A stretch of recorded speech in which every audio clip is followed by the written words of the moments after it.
This is a passionate perspective of yours because you yourself come from Polish heritage. What does it mean not only for you as an individual, but also for Slack as a company? Well, let's start with the company. I think it is, it's a disruption for us. It's something that could in the long term have some, at the margin, impact on our ability to hire. But right now, today, we have employees who are affected by this, and we have some who are potentially affected in this, and we can't really tell yet because there's a lot of ambiguity. So we're taking care of that. But to me, this isn't really a business issue. And I also want to make sure that I'm clear that while this is a problem and potentially a problem for technology companies in particular, it's in the background of a whole bunch of other changes. I mean, we were on the verge as a country of being able to have a real conversation about criminal justice reform.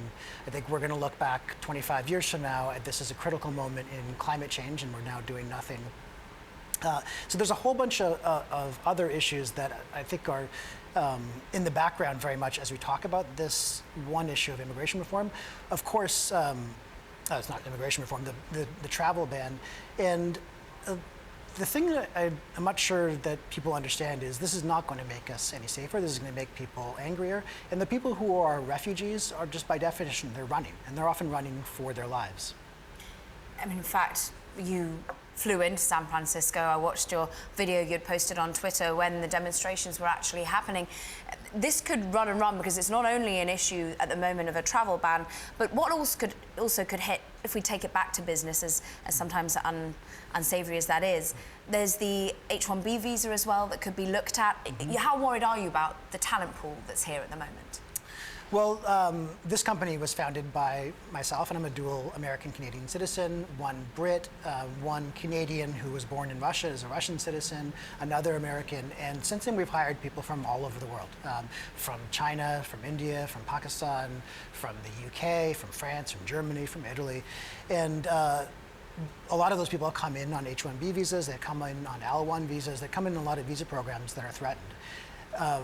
Absolutely understand the concerns of people who feel like this has the potential to displace American workers, but certainly in the technology industry, it is not. I mean, these are people who are very well compensated, and we're bringing them into the country to improve the overall talent pool of the country and innovate at a level that would have been very difficult otherwise. We're starting to see, we were talking about collaboration earlier, we're starting to see collaboration from tech companies actually looking to fight this in the courts. Jeff Bezos looking to work with Amazon, with GitHub, other companies being invited. Is this something you'd look to lend Slack support to? Yeah, absolutely. And also, many of us as individuals are involved. So this is, in the short term, not an issue that's going to have a material impact on our business. However, it is something that is a harbinger for more changes that could be even more disruptive and more threatening. Can you name other policies that you're most concerned about? Well, we also have, we're headquartered in San Francisco. We have a very diverse employee base. LGBT rights, something that I think we've made significant progress on over the last 10 years or so. Not all the way there yet, but I think those are very much under threat. I mean, I think the whole, it feels sometimes as a human being that like the last couple of centuries of progress that we've made as a civilization, as a species, are somewhat under threat because of the level of uncertainty.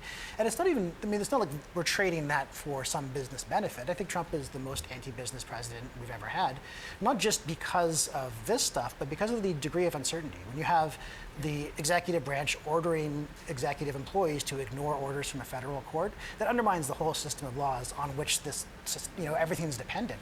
If you don't have that kind of certainty that the laws are going to be carried through, it's difficult to establish contracts. And then you have him also saying import duties on American companies who manufacture outside of the US. It's preposterous because those duties wouldn't then apply to a foreign company who is manufacturing outside the US, and that's never going to happen. But, I mean, it's never going to happen because the Congress would never let it happen. But the fact that you have the president saying these things, which are obviously impractical at best and impossible most of the time, is just it's a level of background risk that makes all business decisions difficult. But then there's sometimes a carrot that comes with a stick of, oh, we'll reduce potentially corporate taxes, will help you repatriate money. That would be a big boon to companies such as Apple. Have you been concerned by the way in which tech giants have been willing to work with the president at the moment, or do we need that sort of dialogue between Washington and Silicon Valley? It's hard to say, and it's so unclear because I'm not in the room, the degree to which they are working with Trump. I think there's a lot of issues, corporate tax reform, one of those, and the repatriation of overseas earnings that would have happened anyway, or that there would have been some discussion about without all this needless, separation. Because this travel ban is impacting people who have green cards, who have families, who have houses and jobs and their possessions and their bank accounts here. They travel overseas and they want to come home, and they can't. People being asked to relinquish those rights in order to not be detained further at the border. So there's no reason that we had to do that to get corporate tax reform. I mean, that was a conversation that is entirely independent. Are you optimistic or are you pessimistic about technology? And that's almost the problem.